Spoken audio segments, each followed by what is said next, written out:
অনেকদিন পর গিয়েছিলাম আমার প্রাণের ক্যাম্পাস খুলনা বিশ্ববিদ্যালয়ে।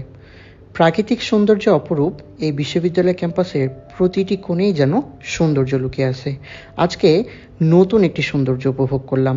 এটি খুলনা বিশ্ববিদ্যালয়ের ক্যাফেটেরিয়ার পাশে অবস্থিত পদ্মপুকুর। শত শত পদ্ম ফুল ফুটে আছে, মৃদু বাতাস বইছে, যেটি ক্যাম্পাসের সৌন্দর্যকে আরও অনেক গুণে বাড়িয়ে দিয়েছে। আমরা যখন বিশ্ববিদ্যালয়ে পড়াশোনা করেছি, 2017 সালে আমি বিশ্ববিদ্যালয়ে ভর্তি হয়েছি।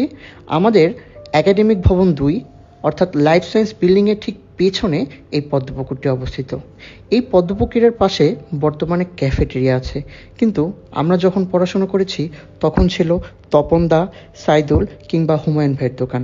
হাজার হাজার শিক্ষার্থীর শত শত স্মৃতি বিজড়িত স্থানে ক্যাম্পাসের সৌন্দর্য পদ্মফুলগুলো আরও নতুনভাবে উপস্থাপন করেছে। এই ভিডিওটি দেখে কারো যদি হাজারো স্মৃতি বিজড়িত কিছু মুহূর্তের কথা মনে পড়ে, সেটি কমেন্টে জানাবেন। ধন্যবাদ।